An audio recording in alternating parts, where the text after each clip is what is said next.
Nada, ¿no? Respecto al tema de perdón, al día de hoy, por ejemplo, que en Lima, los que están ubicados en Lima, se habrán dado cuenta que está nublado un rato, luego había brillo solar, luego otro ratito se nublaba un poco, ¿no? Luego había otra vez brillo solar, había brillo solar afuera, pero igual se seguía haciendo frío, ¿no? Se habrán dado cuenta seguramente de eso. Normalmente, mamá, papá, ¿qué nos diría? ¿Cómo está, cómo le dice a todo eso?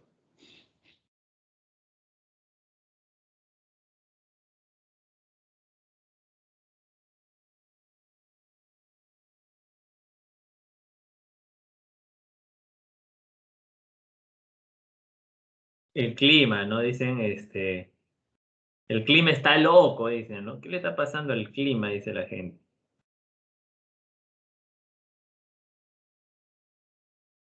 El clima está loco, ¿no? Eso es lo que muchos, mencionan.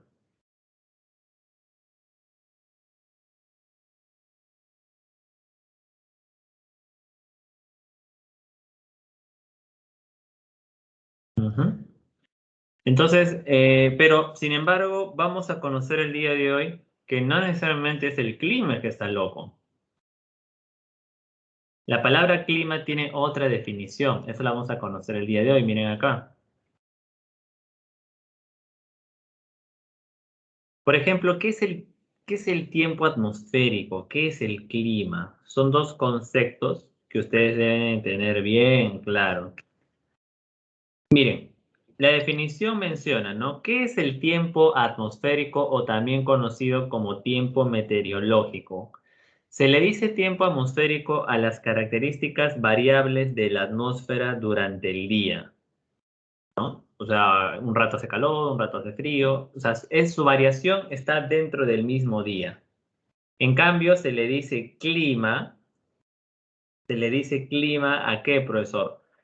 A las características propias atmosféricas de un lugar que que son constantes en el transcurso del año. No entiendo, profesor. A ver, mira, Lima tiene tiempo y tiene clima, los dos. No vayas a pensar como hay varios alumnos que dicen, ah, ya, profe, en algunos lugares el tiempo y en otros lugares el clima. No. El clima está asociado a las características generales atmosféricas de un lugar y el tiempo se refiere a las variaciones de la atmósfera en el transcurso del día. No entiendo, bro. Vamos con ejemplos. A ver, en Lima, ¿en qué meses hace frío?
Ya. Junio a septiembre, ¿no? ¿Y en qué meses hace calor?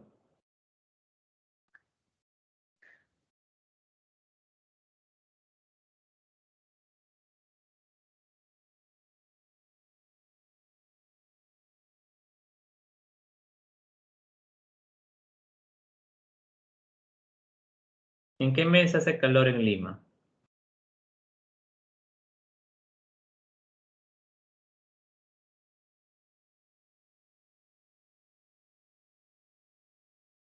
A ver, Yander, ahorita te respondo.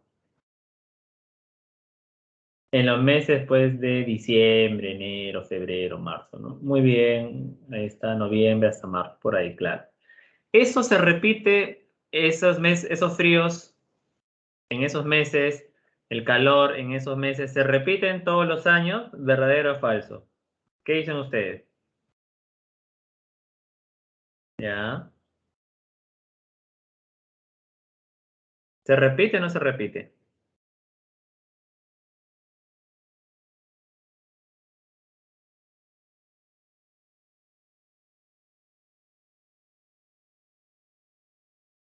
Claro, se repite. Siempre, chicos, ese es clima, las características generales. Mi alumno ya sabe en qué meses va a hacer calor, ya sabe en qué meses va a haber humedad, ya sabe en qué meses va a poner nublado. Ya sabe, tú sabes el clima del lugar donde vives.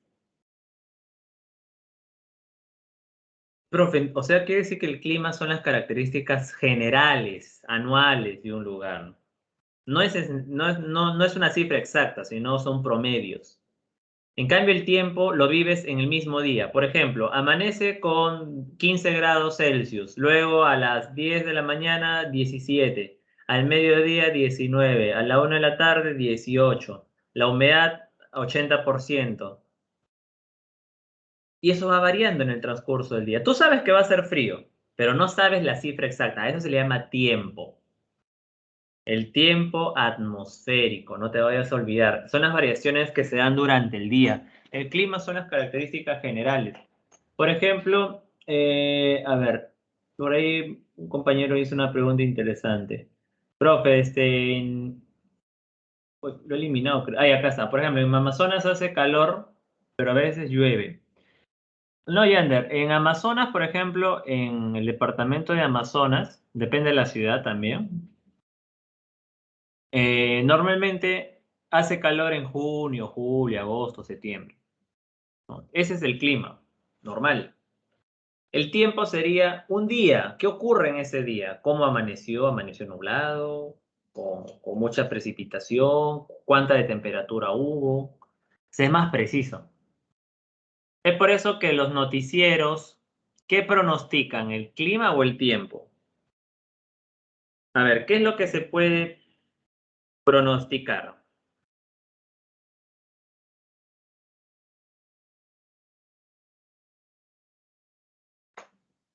A ver, piensen, ¿ah? ¿Qué es lo que se puede pronosticar? ¿El tiempo? El tiempo, pues exacto. El tiempo es el que se pronostica. El clima no, el clima ya conocemos, digamos. Tú no, o tú me vas a pronosticar, profe, en diciembre va a hacer calor. Ya lo sabemos, ya. Pero yo no sé así el 21 de diciembre cuánta temperatura hará a las 8 de la mañana, a las 10. Eso sí, no, eso es tiempo ya. ¿No? Entonces, ¿es necesario, profesor, estar siempre pendiente de este monitoreo? Sí, porque hay muchas personas que dependen también del tema del tiempo meteorológico. El tiempo se pronostica, el clima se estudia. Oye, va a llover, parece que va a llover a tiempo, ¿no? Oye, la humedad a las 18 horas es 40% a tiempo. En los meses de verano llueve en la selva. ¿Ese concepto a qué pertenece? ¿Clima o tiempo?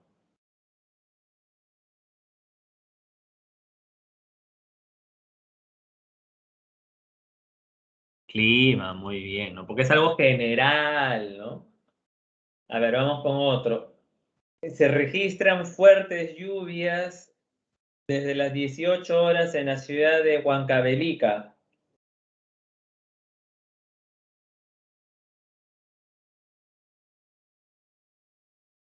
Tiempo, ¿no? El tiempo, pues, es preciso, es una fecha, una hora determinada.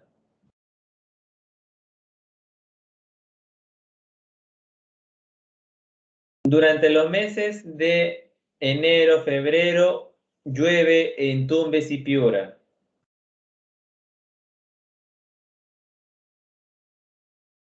Clima.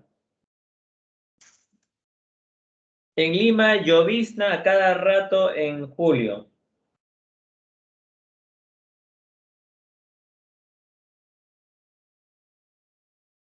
Claro, muy bien. Entonces tienes que tener eso en cuenta, ¿eh? Entonces a partir de ahora, cuando veas que el sol sale, se oculta, tú le vas a decir, oye, el tiempo está loco, ¿no? No, obviamente, ¿no? Ya la gente está acostumbrada a decirle clima, pero tú ya sabes que es tiempo. El clima no cambia. Los climas, chicos, cambian cada miles de años. Demoran. No podemos, por algo el problema es el cambio climático, ¿no? Justo el tema que veíamos la semana pasada, cambio climático. Ah, profe, si el clima cambiara cada rato, pues sería un infierno, ¿no? Entonces, ahí pueden darse cuenta ustedes que el término está mal utilizado. Lo que varía es el tiempo, ¿ya? Muy bien. ¿Y quién, profe, se encarga de hacer esto? Ah, se encarga el CENAMI, ¿no? El CENAMI es el encargado del Servicio Nacional de Meteorología y Hidrología. Ellos son los capos que estudian el tiempo meteorológico. Ellos predicen, ¿no? Desde el día viernes se van a registrar fuertes vientos en la selva alta. Ah, ya, me están pronosticando el tiempo, ¿no? Ellos no me van, el Senami no va a decir, pues, por si acaso en diciembre empieza a hacer calor. Todos van a estar así como que ya sabíamos, ¿no? Ujú. No se vayan a olvidar de esa gran diferencia. El tema de tiempo y clima está dentro del top 5 de temas de geografía. Así que tengan cuidado con eso. Elementos del tiempo y clima. Profe, ¿cómo percibo el tiempo? ¿Cómo percibo el clima? Con la humedad, por ejemplo. Mi alumno puede sentir la humedad, el frío, ¿no? El frío, la lluvia, el brillo solar. De esa manera percibes el tiempo. Ah, profe, está haciendo calor, estás percibiendo el tiempo. Profe, está lloviznando, estás percibiendo el tiempo. Está cayendo un fuerte viento, ¿no? Está soplando un fuerte viento, estás percibiendo el tiempo. Ujú. Promediando los tiempos, obtienes el clima. Ah, en ese lugar siempre corren vientos en los meses de junio, julio, agosto. Ah, ya. He tenido que estudiar por más de 30 años el tiempo de un lugar para promediar y decir, oye, sí, en los meses, de enero a febrero, los vientos son fuertes en tal lugar. Eso fue pregunta de admisión. Para obtener el clima de un lugar mínimo, dicen, hay que estudiar 30 años, el tiempo de un lugar, para ver si se repite, ¿no? Porque el clima es repetitivo, como ustedes habrán dado cuenta. Entonces, miren, ¿no? Nosotros podemos percibir el clima y el tiempo mediante la radiación solar, la temperatura, la humedad, nubosidad, precipitación, presión atmosférica y vientos. O sea, se puede percibir de esa manera. Mm. Ustedes pueden sentir todos eso. Temperatura, la humedad, la presión también. De ahí vamos a ver. Profe, ¿y qué son los factores? Lo vamos a explicar más adelante, no se preocupen, sino que el esquema es importante para que lo entiendan. Los factores provocan que los elementos cambien, se alteren. Por ejemplo, a ver, el Perú por su distancia al Ecuador, ¿qué tipo de clima debería tener principalmente?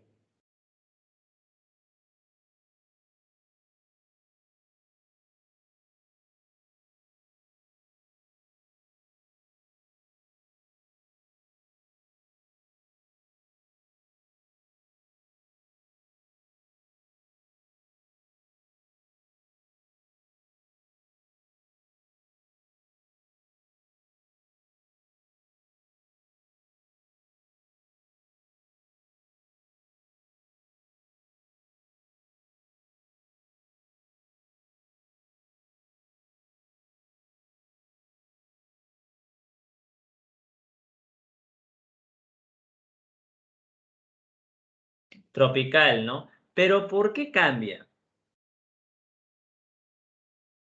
O sea, ¿por qué no es así como debería?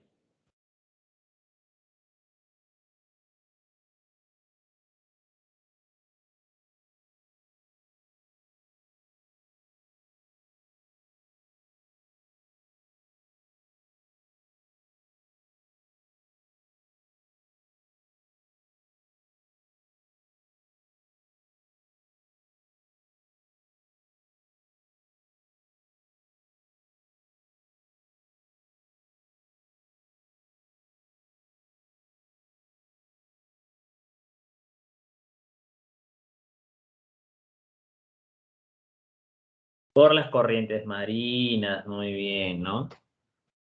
Por la cordillera de los Andes. Ah, ya, pero cuando tú me dices corrientes marinas, cordillera de los Andes, esos son factores.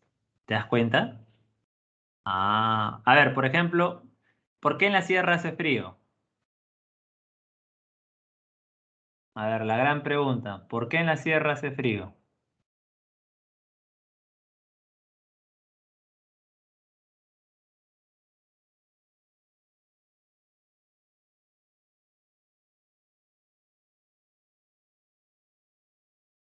Por su altitud. Ah, profe. Muy bien. Entonces, miren, ¿no? Los factores cambian a los elementos. Entonces, no te olvides, ¿no? Por ejemplo, altitud, factor altitud, la temperatura, humedad, presión. Los factores modifican los elementos, no en viceversa. Estos son, una cosa son factores, no te olvides, y otra cosa son elementos. En el examen tú tienes que leer, yo he visto bastante, chicos, bastante, dicen, ¿cuáles son los factores? Hay factores, los que cambian todo.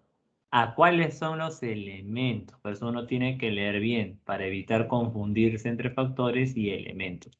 Son dos cosas distintas. No te vayas a olvidar de eso. No es lo mismo. Vamos a explicar acá. Miren, acá tienes la definición de todos los elementos. Tenemos a la radiación solar, tenemos a la temperatura. ¿Qué es la radiación solar, profesor? Ah, la radiación solar es la cantidad de energía que viene del sol.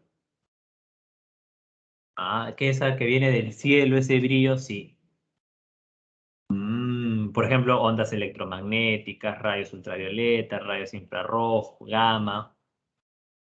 Profe, ¿y se puede medir eso? Sí, con el heliógrafo, el piranómetro, el solarímetro. Son instrumentos que me ayudan a saber cuánta radiación ultravioleta ha ingresado, por ejemplo. Y tiene su isolínea. De ahí les voy a explicar qué son las isolíneas. Profe, ¿y la temperatura? ¿A qué hace referencia? El grado de frío o calor que percibe. ¿Mm? ¿Con qué se mide? Con un termómetro. Claro, porque para muchas personas la temperatura es muy relativa, por eso se utiliza un instrumento. El instrumento no te va a engañar, ¿no? El instrumento no te dice, uy, está haciendo mucho calor. No, no, el instrumento te da una cifra. La humedad, ¿qué es? El vapor de agua que hay en el aire, que en Lima es recontra alto la humedad. Nubosidad es la cantidad de nubes de agua condensada. Una nube, chicos, es una bolsa de agua en el cielo. Y tú dirás, ¿y por qué una bolsa de agua líquida está flotando en el cielo? Porque el aire ofrece resistencia, ¿ok? Las nubes se distribuyen de manera horizontal, por eso la atmósfera las puede mantener en el aire. Pero, ¿qué pasa cuando ya están llenas demasiada agua? Se caen, se precipitan. La precipitación es la caída de agua atmosférica. Esas bolsas, esas nubes caen. ¿Y por qué cae nieve, profe? Porque por ahí de repente pasa un viento muy frío por debajo de los 0 grados. Acá, por ejemplo, jamás va a caer nieve porque la altitud a la que estamos jamás provoca temperaturas negativas. Ah, precipitar. Eso lo medimos con el pluviómetro. ¿No? El pluviómetro me indica cuánta cantidad de agua cae en un lugar al mes, al año. Y de ahí puedo pronosticar. Puedo sacar mi clima. Ah, en este lugar llueve más en tales meses. Llueve menos en tales meses. ¿Se dan cuenta? El tiempo, medir el tiempo todos los días por más de 30 años me ayuda a establecer mi clima. Luego tenemos a uno de los elementos muy importantes después de la temperatura, la presión del aire. El aire pesa, chicos. El aire aplasta a otros cuerpos. Eso se le llama presión atmosférica. Es el peso del aire que ejerce sobre todos los cuerpos presentes en la superficie. ¿Qué, profe? ¿El aire pesa? Sí, te aplasta. Y el aire la presión atmosférica provoca los vientos. Los vientos son producto de la diferencia de presión de aire. Vamos a ver acá un video donde vamos a poder aprender un poquito más sobre la presión atmosférica. La presión atmosférica nos afecta en todo momento, solo que a veces no nos damos cuenta. Por ejemplo, ustedes se habrán dado cuenta de la leche. ¿Qué pasa cuando le hacen un huequito a la leche, al tarro de leche? ¿La leche cae o no cae? Me han hecho un hueco, lo lógico, ¿no, profe? Le hemos hecho un hueco chiquito, ¿no? Un hueco, no, un hueco normal. Claro, exacto, ok, va. No cae, ¿no? Exacto, Lady. Y uno tiene que hacerle doble hueco, ¿no? ¿Por qué creen que le hacen doble hueco?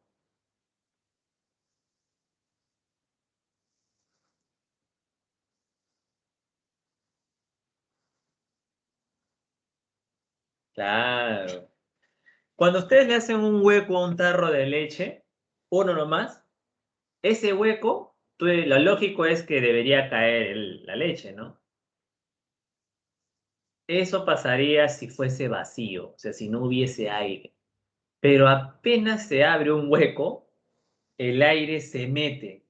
El aire que está afuera trata de meterse al tarro de leche.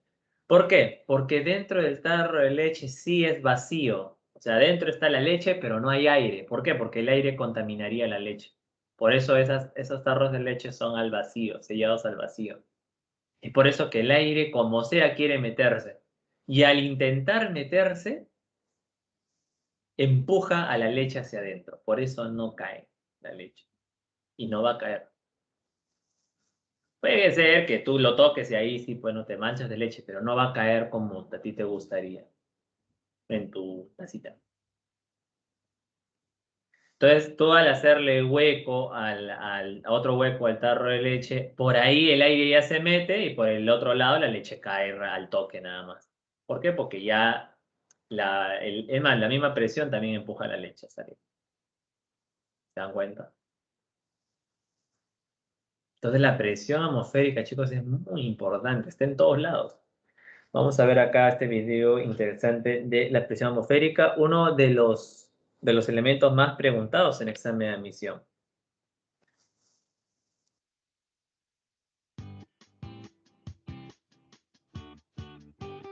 Bienvenidos. Hoy vamos a hablar de la presión atmosférica. El aire que nos rodea tiene peso, aunque no lo notemos, y por lo tanto ejerce una fuerza sobre todas las cosas que hay en la Tierra debido a la acción de la gravedad. Esta fuerza se denomina presión atmosférica, cuya unidad de medida en el sistema internacional es el pascal. La presión atmosférica depende de muchas variables, sobre todo de la altitud. Cuanto más arriba nos encontremos en la atmósfera, la cantidad de aire por encima nuestro será menor. Esto hará que también sea menor la presión que el aire ejerce sobre un cuerpo ubicado allí. La ubicación geográfica, la temperatura, la humedad y las condiciones meteorológicas también hacen variar la presión atmosférica. Precisamente, la relación que existe entre la presión atmosférica y el tiempo en un lugar determinado hace de ella una variable fundamental en la información meteorológica. La presión atmosférica puede medirse sencillamente, incluso de forma casera. Así lo hizo Evangelista Torricelli, un físico y matemático italiano, en 1643.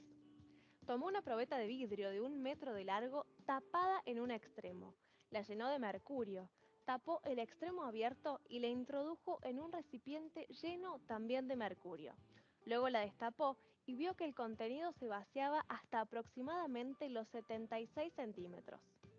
Dedujo entonces que una fuerza sobre el mercurio del balde debía estar evitando que todo el contenido de la probeta saliera por completo. De esta forma, Torricelli definió a esa fuerza como la presión atmosférica y con su experimento inventó el barómetro, que es el instrumento con el que se mide la misma. Sin embargo, Torricelli notó que no siempre el nivel de los 76 centímetros se mantenía estable. Los días lluviosos, el mercurio del tubo bajaba de los 76 centímetros y en los días soleados subía por encima de ese nivel. Dedujo entonces que el estado del tiempo estaba directamente relacionado con la presión atmosférica. Existen muchas unidades de medida para la presión atmosférica. Las más comunes son atmósfera, milímetro de mercurio, pascal y milibar. Para darnos una leve idea de la relación entre la altitud y la presión atmosférica, veamos el siguiente dato curioso. A una altura de 10.000 metros, la altura a la que vuelan los aviones, la presión atmosférica es 4 veces menor a la del nivel del mar. Esto produce que los aviones se expandan y encojan varios centímetros durante el vuelo. Debido a la rotación de la Tierra, el aire que hay sobre la superficie de nuestro planeta se desplaza a más velocidad en el ecuador que en los polos. Es por eso que la NASA hace despegar sus naves desde Florida para aprovechar la máxima propulsión de la propia rotación de la Tierra. Sin atmósfera, la Tierra no sería azul, sino una deslumbrante bola blanca de hielo cuya superficie estaría a una temperatura media de 18 grados bajo cero. La presión atmosférica fue nuestro tema de hoy y hay muchos más.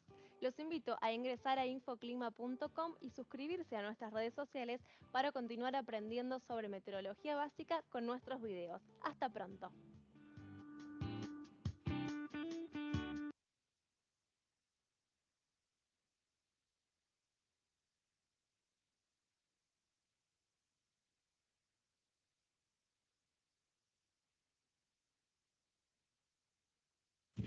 Muy bien, entonces creo que ahí han podido ver pues que la predicción de la presión, no, perdón, el estudio de la presión atmosférica nos permite determinar las zonas de alta o baja presión, ¿sí o no?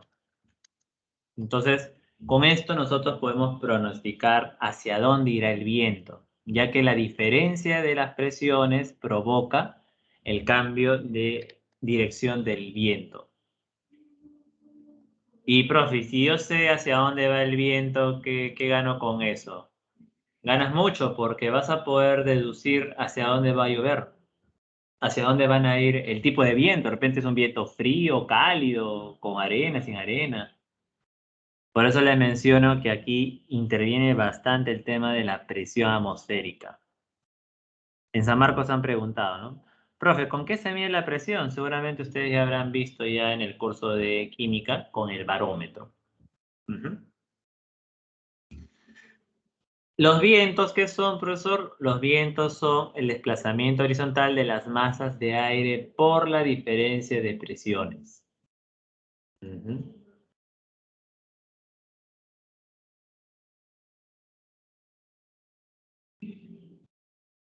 Muy bien. Ahora, por ahí han visto seguramente las isolíneas. ¿Qué es una isolínea? Una isolínea es una curva, como pueden ver ahí, descrita en un mapa que indica los mismos valores de tiempo y clima. ISO es igual línea que registra las mismas temperaturas, presión. Sobre todo las isolíneas se utilizan en la presión. ¿Por qué? Porque, por ejemplo, ¿no? Acá tenemos una zona de anticiclón. Aquí hay mayor presión, menor presión. Por lo tanto, los vientos van a ir de zonas de alta presión a baja presión. Los vientos van de aquí hacia acá. Entonces las isolíneas me ayudan a predecir, ¿no? Es como me ayudan a establecer patrones de comportamiento. Entonces no te vayas a olvidar de las isolíneas y de la presión, uno de los elementos más importantes. A ver, vamos a ver esto de acá ahora.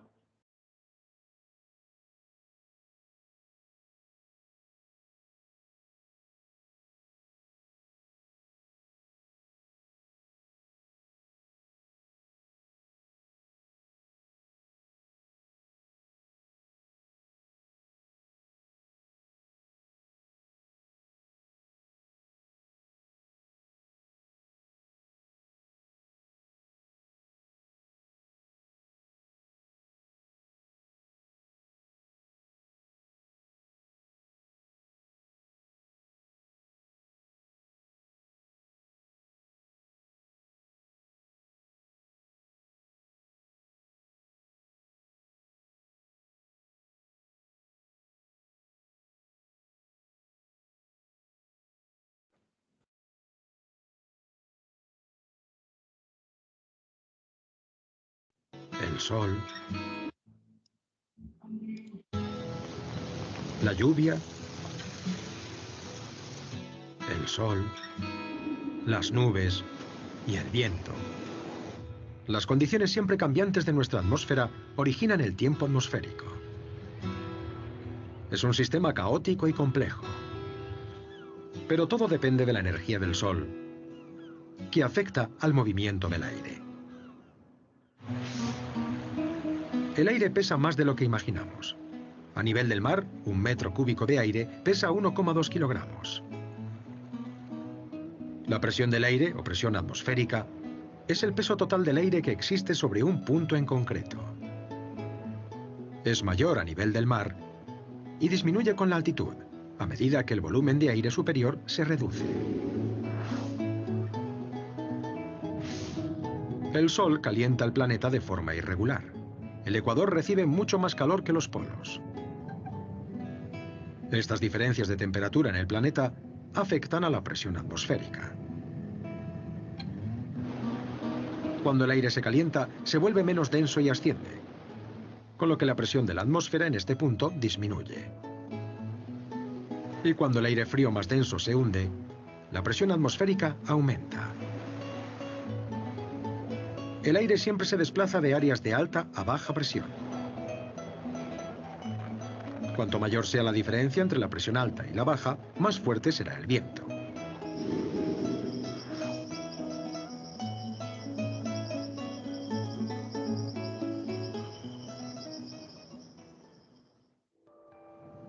La temperatura también afecta a la humedad, que es la cantidad de vapor de agua en el aire y que es clave para la precipitación. El aire caliente puede acumular más vapor de agua que el aire frío. Al ascender, el aire caliente se enfría y empieza a desprenderse de parte del agua.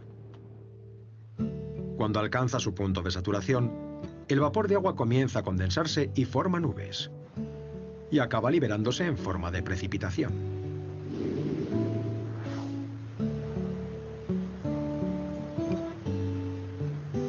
Así, en los sistemas de bajas presiones, el aire que sube y se enfría origina fuertes vientos y lluvias intensas. Pero el aire que desciende en un sistema de altas presiones puede retener más agua, con lo que proporciona cielos despejados y tiempo apacible y estable. La inclinación y la rotación de la Tierra complican los efectos en la atmósfera. Este hecho crea una fuerza de rotación llamada efecto Coriolis, que desvía los vientos hacia la derecha en el hemisferio norte y hacia la izquierda en el hemisferio sur. Tras la complejidad de los cambios meteorológicos, se esconden fuerzas como la rotación de la Tierra y su traslación alrededor del Sol.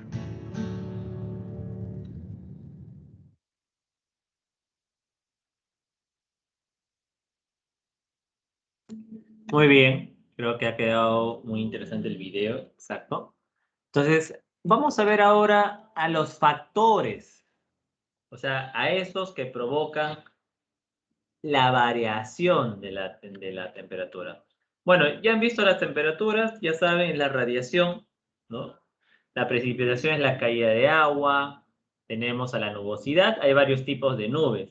Por ejemplo, la nube más común acá en Lima es la estrato. En la sierra son los cúmulos sobre todo. En la selva, cúmulus y cumulonimbus. Son muy comunes de ver cuando hay bastante nubosidad. Cuando no hay nubosidad, pero no hay nada, ¿no? Está despejado, solcito visible. Profe, y en Lima, estratos. Por ejemplo, cuando está súper despejado, se pueden ver cirros en cualquier parte del Perú. Selva, costa, sierra. Los cirros. De acuerdo a su forma, pueden ser cirroestratos, cirrocúmulos. Pero ya sabes, en la costa, estratos. Costa, centro y sur. En la sierra, cúmulos, bastantes cúmulos. Son como algodoncitos, ¿no? Que avanzan en medio de las montañas. Y en la selva hay cúmulos y cumulonimbus, que ya son pues las nubes más lluviosas. Ujú.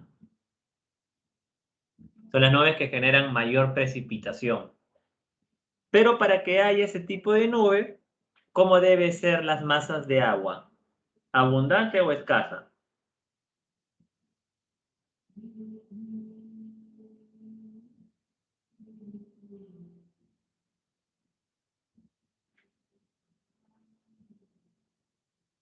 Ya.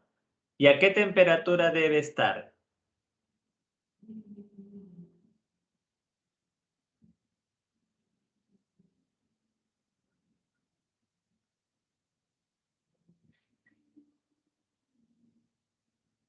Alta, muy bien. Es por eso que nosotros tenemos nubes estratos. ¿Por qué? Porque a nuestro mar, ¿qué le pasa? ¿Por qué creen que nuestras nubes son delgaditas, son colchoncitos?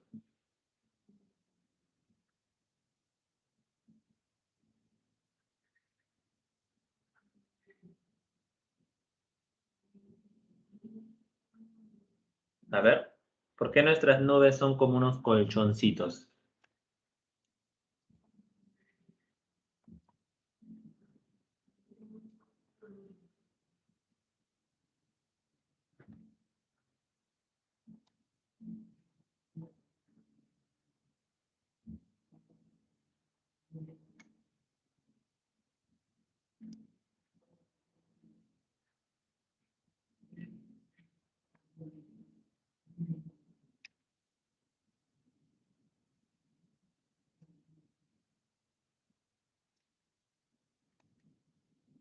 Claro, muy bien. Como nuestro mar es frío, nos genera gran cantidad de nubes.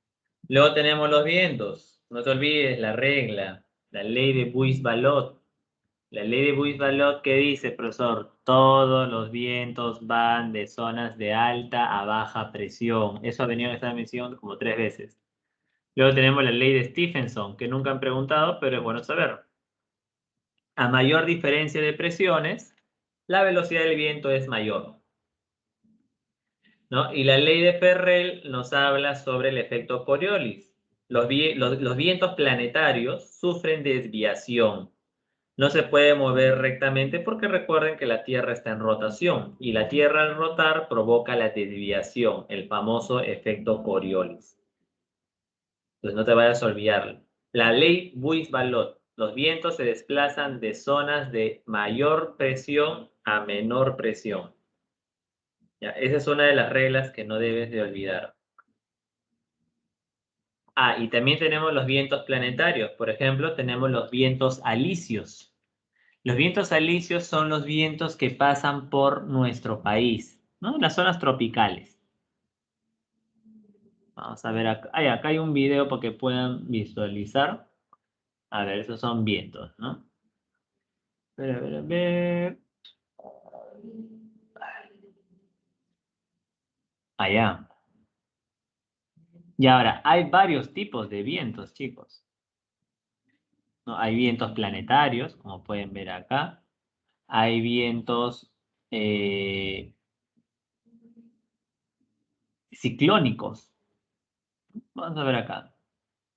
A ver dónde está. Una cosa es un ciclón y otra cosa es un anticiclón. Son dos formas de viento, ¿ya? Pero hacen cosas, por decirlo así, distintas. A ver, vamos a mostrarles.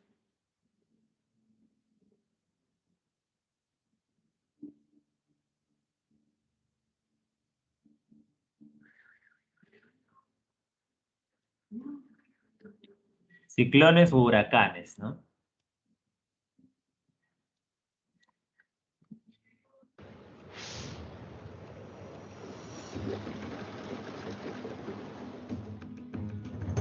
A las 6:10 de la mañana del 29 de agosto de 2005, el huracán Katrina alcanzó Nueva Orleans.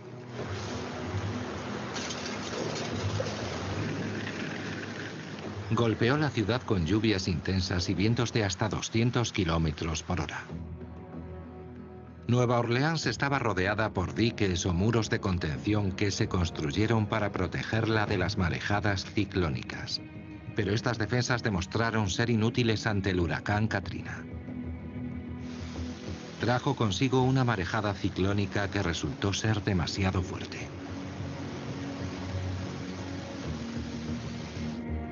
Los vientos huracanados extremos provocaron un desplazamiento del agua y lanzaron miles de toneladas sobre la ciudad. Los diques se rompieron por la presión. Era una pared de agua de 7 metros de altura. Atravesó por aquí y desde aquí hacia adentro. No queda una casa en pie en más de 2 kilómetros. El 80% de la ciudad se inundó. El huracán Katrina avanzó tierra adentro. Aunque su potencia fue disminuyendo por no tener agua con qué alimentarse, lo destruyó todo a su paso. Podría decirse que ha sido el desastre natural más destructivo de América.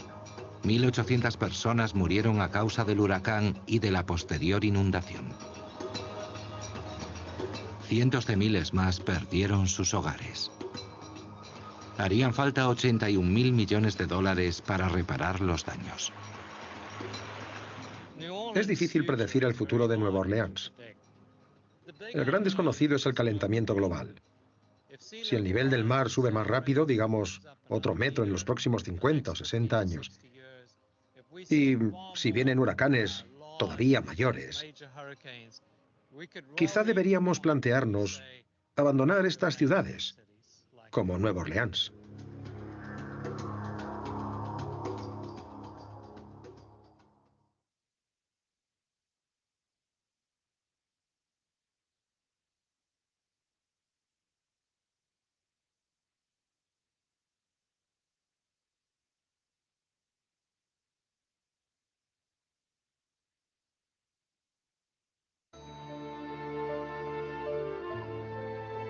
Anticiclón.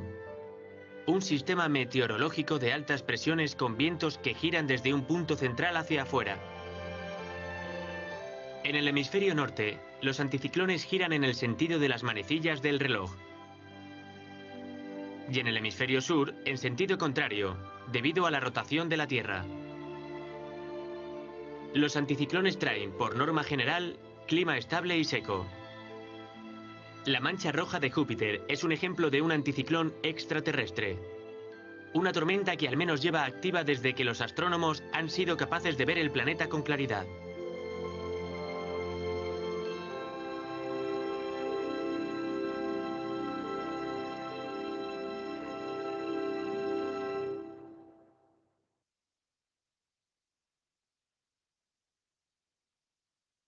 Entonces, chicos, los anticiclones, los ciclones o huracanes, también les pueden llamar así, generan mal tiempo, se dice, ¿no?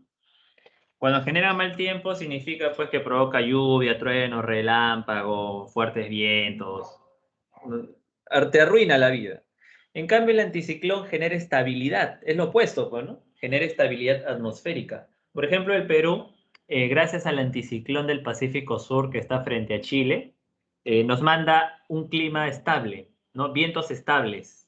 Y esos vientos estables evitan que llueva, que haya truenos, relámpagos, rayo. Por eso acá en Lima no llueve, ¿no? Como nos envía agua fría, ya pues.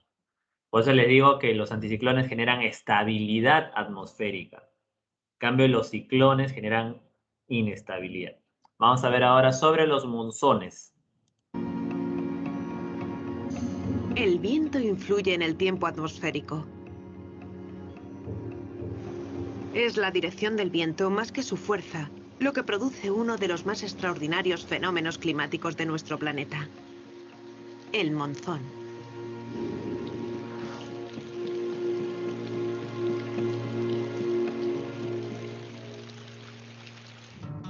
Muchas regiones experimentan monzones, pero el más famoso ocurre en Asia. Los monzones se desarrollan porque las masas de tierra y los océanos pierden y ganan calor en diferentes proporciones.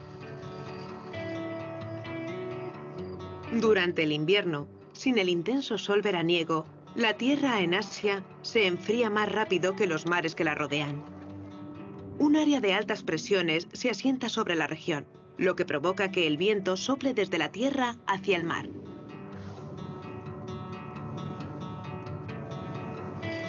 Este viento transporta aire que contiene poca humedad.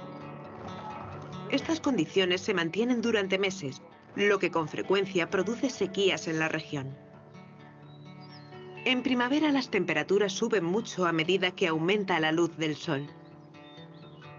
La tierra se calienta más rápido que el agua, porque absorbe calor con más efectividad.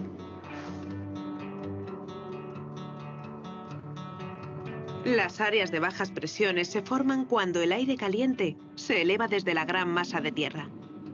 Las áreas de altas presiones se forman sobre el mar Arábigo y el Océano Índico, donde el aire es más frío y denso. Cuando la diferencia de presión es suficiente, el viento cambia de dirección y se convierte en un viento marítimo. El viento húmedo sopla tierra adentro desde el océano y se condensa y comienza el monzón. Libera más de 3/4 partes del total de la lluvia anual en el corto periodo veraniego. El monzón asiático alivia el sofocante calor estival y aporta las fuertes y prolongadas lluvias necesarias para que la tierra sea fértil. Pero los monzones también traen muerte y destrucción. Cada año India, Bangladesh y Pakistán sufren graves inundaciones. El inicio del monzón también puede provocar ciclones, que suelen cobrarse miles de vidas. Pero estas condiciones meteorológicas no duran mucho. Cuando las temperaturas bajan al final del verano, la Tierra se enfría más rápido que el océano y se invierte la dirección del viento. Se acabó el monzón, al menos por este año.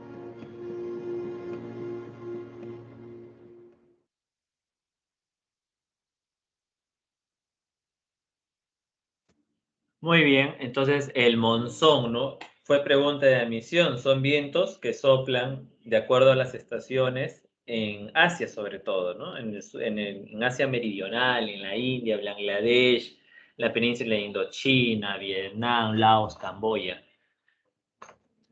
Es por el cambio de dirección. Ahí interviene la ley de Buys-Ballot, donde el viento va de alta a baja presión. Las zonas de alta presión es zonas frías y las de baja presión son de altas temperaturas. Entonces, de acuerdo a las estaciones, este viento va cambiando. Viento monzónico. Ahí está, ¿no? Monzón africano, también hay varios monzones. Bien, ahora vamos a hablar de los factores. Hay varios factores, chicos. Hay varios. Los factores ya saben que alteran a los elementos, ¿no? Eso ya lo hemos explicado. Los factores, tenemos factores astronómicos.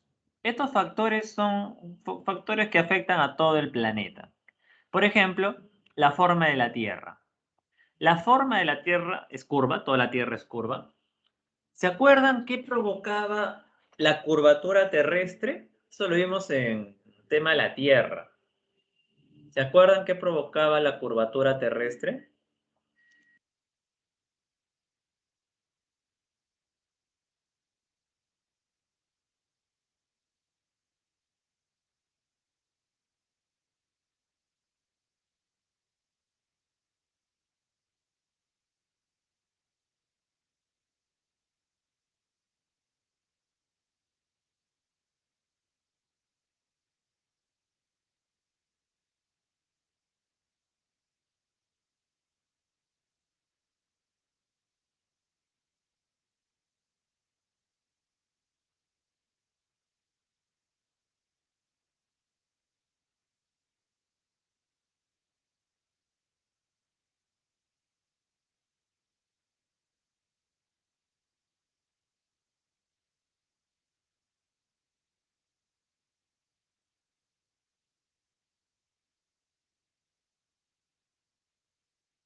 La rotación, ¿qué era acá la rotación? La curvatura de la Tierra. La curvatura de la Tierra provoca que la luz solar caiga de manera desigual, provocando las zonas térmicas. ¿Cómo te vas a olvidar esa fija de admisión? Luego la rotación provoca el día y la noche, ¿no? Eso ya ustedes lo han visto, el día y la noche, más calor en el día que en la noche. Las estaciones también afectan a todo el planeta, provoca la alteración de la temperatura. Entonces, los factores cósmicos afectan a todo el planeta. No te vayas a olvidar. Afectan a todo el planeta. Muy bien, ahora vamos a los factores geográficos, los más importantes. Los cósmicos, como afectan a todo el planeta, no preguntan mucho, excepto de la curvatura, ¿no? La curvatura que provoca la diferente distribución de luz solar en el planeta Tierra. A ver, la latitud, ¿se acuerdan qué era? Ya, eso sí no me pueden fallar, ¿eh? La latitud lo hemos visto como 20 veces. ¿Qué pasaba con la latitud? ¿Cuál era su regla?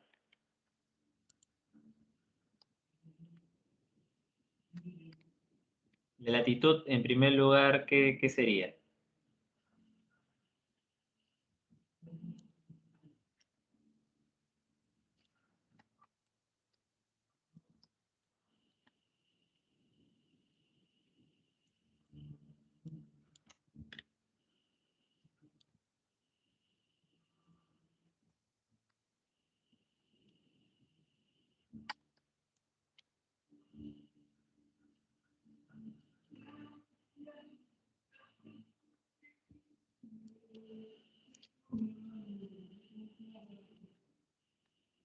La mayor latitud, menor temperatura, claro, muy bien. La cercanía al Ecuador, muy bien, Lady. Cuidado, Omar, cuidado.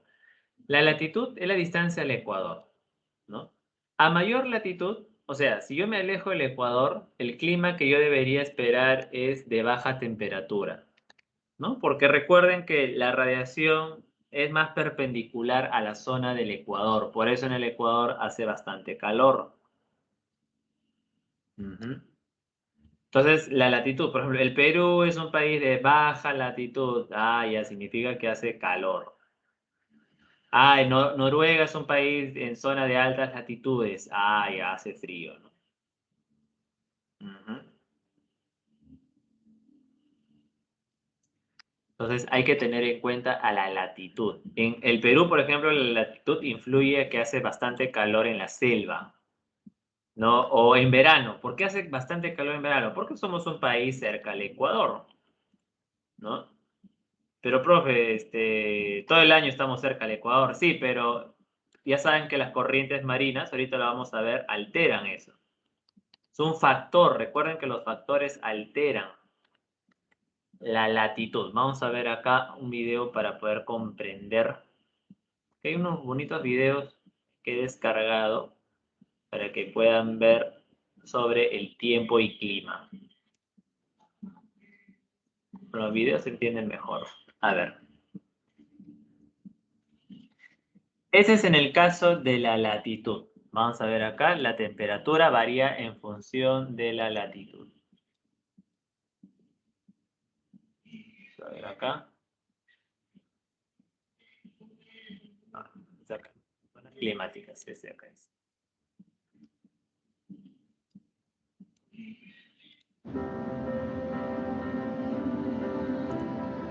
El tiempo atmosférico describe las condiciones atmosféricas en un lugar y tiempo concretos.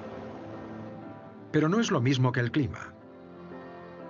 El clima hace referencia a las condiciones atmosféricas medias, basándose en las referencias climatológicas medias obtenidas a lo largo de 30 años o más. El clima de una región nos indica el tiempo atmosférico que podemos esperar, aunque un día en concreto el tiempo pueda ser completamente diferente.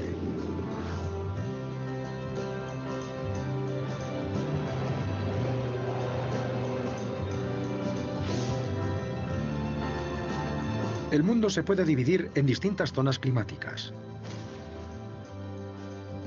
La zona tropical, la templada, la seca, la fría y la polar.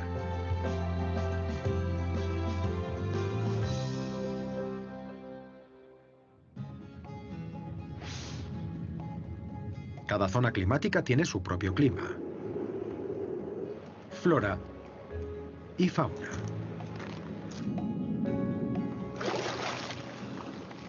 Las regiones polares se caracterizan por una elevada presión atmosférica, vientos secos y fríos y escasez de humedad.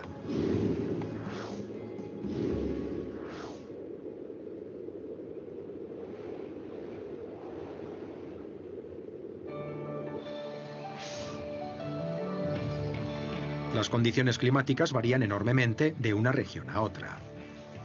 La zona tropical o ecuatorial presenta un clima húmedo y caluroso todo el año.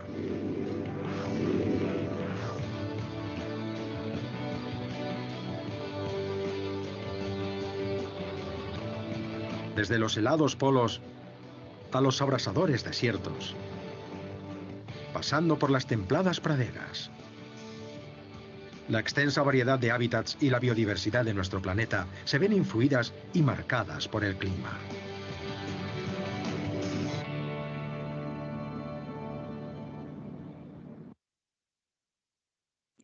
Muy bien. Ahora vamos a ver a la altitud.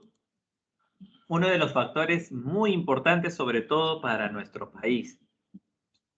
La altitud es la distancia que hay respecto al nivel del mar.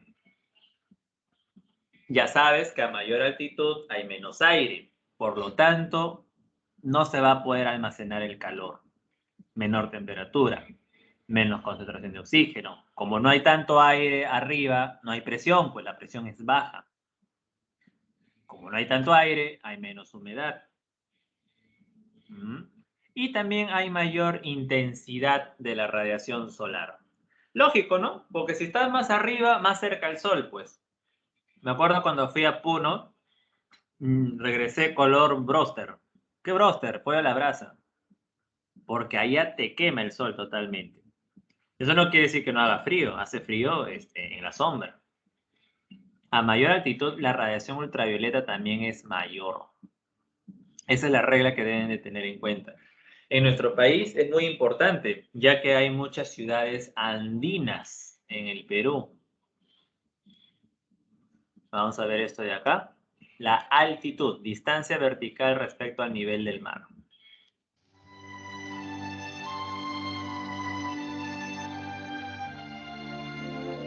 Altitud. Altura sobre el nivel del mar o sobre otro punto de referencia de la superficie de la Tierra. La altitud se mide normalmente con equipos de GPS, que pueden ofrecer una posición muy precisa en 3 dimensiones.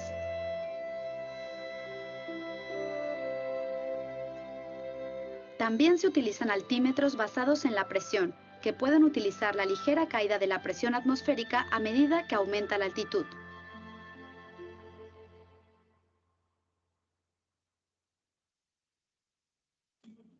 Muy bien. Entonces, ahí tienes la regla de las altitudes. Luego tenemos la oceanidad y continentalidad. ¿Qué es eso, profesor? Estás más cerca al mar. Esto es muy importante, ¿eh? Estar más cerca al mar o a un gran lago permite que tu temperatura sea estable. O sea, que en la mañana, no sé, pues estamos a 20 grados y en la noche 17, 15 grados. No hay tanta variación. De 20 a 15 no hay tanta variación. Nadie se va a morir. Pero hay otros lugares que están muy alejados del mar y por lo tanto el mar, bueno, no funciona como termorregulador en estas ciudades, como está lejos. Entonces en el día pueden tener una temperatura de 20 grados y en la noche 5 grados. Eso pasa bastante en ciudades europeas, sobre todo en Rusia. Como Rusia su territorio está principalmente metido dentro del continente, en muchos lugares de Rusia hace demasiado frío. En el día puede hacer calor, pero después hace demasiado frío. ¿Por qué? Porque no hay el agua como termorregulador. Por ejemplo, en Lima siempre tenemos una temperatura estable, ¿no? La mínima en estos días puede ser 12, la máxima 17 grados, ¿no? Una variación de 5 grados, normal. Pero hay otros lugares que sí la temperatura es muy variable. En Puno, por ejemplo, me acuerdo cuando estuve en Puno hace unos años, estaba en el lago Titicaca y normal. Al estar en el lago Titicaca no había problema. O sea, yo estaba en la misma ciudad de Puno, estaba cerca del lago Titicaca, no hacía tanto frío. Caminaba normal. Pero hay ciudades en el departamento de Puno que están lejos del lago Titicaca y ahí sí hace un frío horrible, ¿no? Entonces ahí se ve la continentalidad, ¿no? ¿Por qué? Porque está muy lejos de la masa de agua. En cambio, en la misma ciudad de Puno se ve la oceanidad. Como les digo, estar cerca del mar no significa que va a hacer calor, vas a estar abrigado, no. Estar cerca a una gran masa de agua te estabiliza la temperatura. De 20 a 15 mínimo. Máximo, perdón. Entre 20 a 15 ese es el rango. Pero en lugares donde no hay masas de agua, ahí sí puede ser 15, 10 grados y eso sí mata, ¿no? Luego tenemos la vegetación. La vegetación también es un factor. Donde hay muchas plantas, hay bastante humedad. Y hace frío donde hay muchas plantas. ¿Por qué? Porque se absorbe el dióxido de carbono y ustedes saben que el dióxido de carbono almacena calor. La humedad también provoca formación de nubes, ¿no? Neblinas. ¿Qué más tenemos? Las corrientes marinas, que hace un ratito les explicaba. Las corrientes marinas alteran las temperaturas. Por ejemplo, nuestra corriente de aguas frías, Humboldt, nos provoca un gran desierto. En cambio, hay otra corriente que es la corriente del Niño que provoca lluvias de aguas cálidas en Tumbes y Piura. Ah, ya, por razón, profesor, pues hace frío, ¿no? Claro. Acá en Lima por la corriente de agua fría. No importa que estemos a baja latitud, igual, la corriente de agua fría nos trae ese colchón de nubes, estratos, y provoca la inversión térmica, que haga frío abajo y arriba haga calor. Luego tenemos el relieve. Pasa que hay los cerros, por ejemplo, los cerros en Lima almacenan bastante calor. Me acuerdo que en San Juan del Lurigancho, cuando trabajaba en Pitágoras de San Juan, hacía un calor pero horrible en San Juan del Lurigancho. Y yo decía, ¿pero por qué? Y en cambio en otras sedes de Pitágoras no hacía tanto calor. Lo que ocurre es que San Juan del Lurigancho está cerrado por una cadena de cerros, ¿no? Al tanto a la derecha y a la izquierda. Entonces crea como una olla, ¿no? Una olla cerrada y obviamente el aire caliente se mantiene. Esos cerros bloquean el paso de la brisa para refrescar. San Juan del Lurigancho, en la parte central, alrededor de la avenida Vicen, no hace tanto frío. Y luego también tenemos la exposición según la orientación. Por ejemplo, hay lugares en el día en la sierra, como la sierra es montañosa, como el sol sale por el este, 7 p.m. El lado derecho de la montaña, calor. El sol está abajo todavía. Acá un frío horrible. Luego son las, no sé, 5 de la tarde, calor acá, frío horrible acá. Eso también depende de la orientación. Eso pasa bastante en la sierra. Bastante, bastante. Hay lugares que se iluminan primero, luego pasan las horas y ya no están iluminados porque las montañas tapan la luz del sol.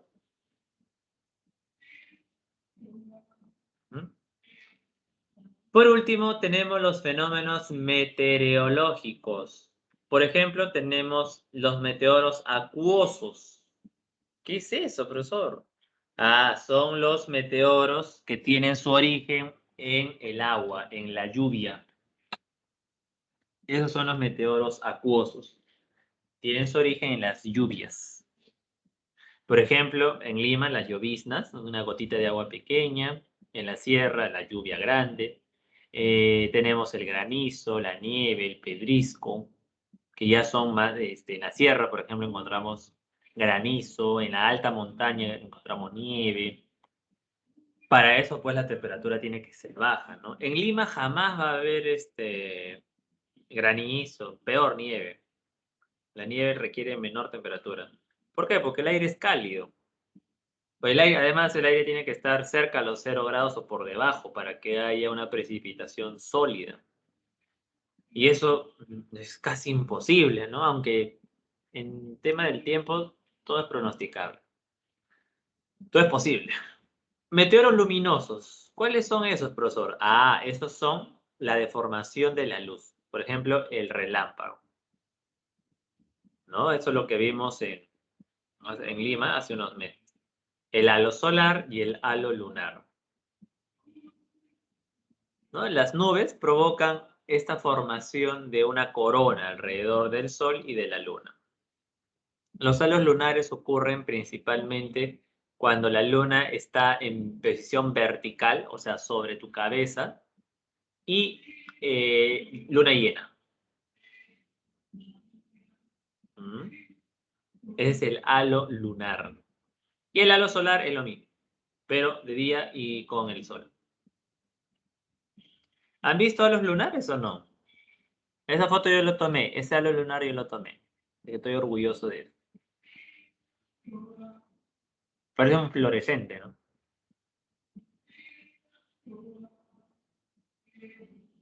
Ajá, ahí está, ¿ves? Pero como les menciono, no siempre va a ocurrir. La luna tiene que estar en tu vertical, 90 grados, cerca de los 90 grados, tiene que estar llena y tiene que estar despejado, y además tienen que ver un tipo de nubes, que son las nubes cúmulus. Las nubes cúmulus son las más altas. Ah, mira, Ali. Muy bien. Luego tenemos los fenómenos eléctricos, ¿no? Las auroras polares y el rayo Aguirre, ¿no? El rayo es una descarga de electricidad. Las auroras polares también se producen por la interacción de la electricidad que manda el Sol y el campo magnético. Luego tenemos el meteoro acústico, ¿no? Sonidos, el eco, el trueno, ¿no? Bueno, es un sonido. Y también tenemos lo que son los litometeoros. Muy raros acá en Lima, pero sí hay. Por ejemplo, en Ventanilla, ¿no? Mi alumno vive en Ventanilla, hay litometeoros. Mi alumno ha ido a Ica, también puede ver un litometeoro. En los países asiáticos del cercano oriente también puede ver una tormenta de arena, ¿no? Como le dicen. Vamos a ver esto de acá.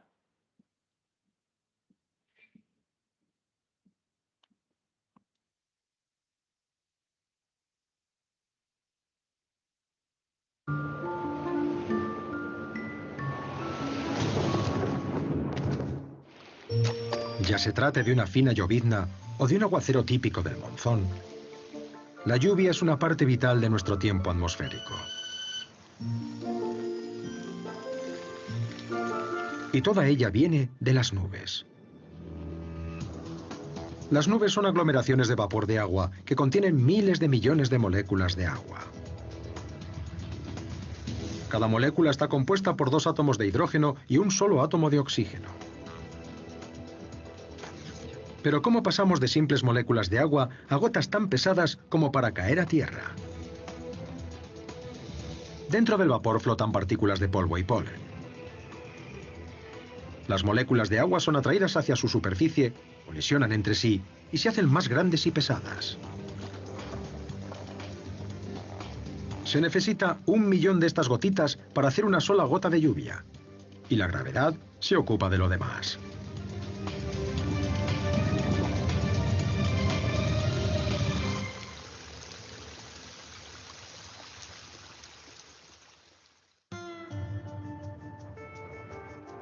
Hay 3 tipos de lluvia. La lluvia de convección se produce con tiempo cálido. Cuando el sol calienta la tierra y hace que el agua se evapore, el aire húmedo y caliente se eleva, y luego se enfría y se condensa. Se forman imponentes cumulonimbos, y llueve copiosamente. Este ciclo se repite una y otra vez.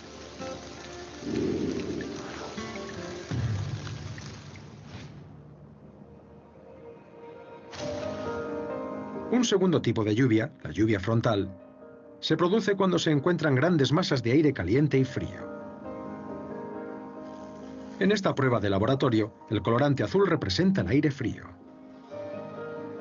Es pesado y denso, y fuerza al aire caliente a elevarse sobre él cuando se encuentran. Cuando este aire asciende y se enfría, se forman las nubes y acaba lloviendo.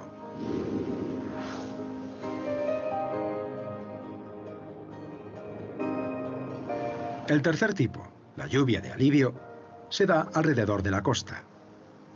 El aire húmedo que sopla desde el mar asciende al chocar con las montañas y las lomas.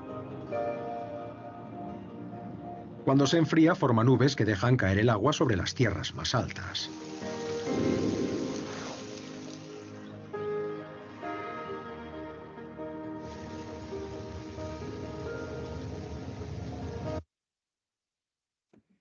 Muy bien. Esa última lluvia que hemos visto le llamamos lluvia orográfica, lluvia que se forma en las montañas. Es el caso de nuestra sierra. En nuestra sierra las lluvias se forman por ese motivo. Muy bien, chicos. Entonces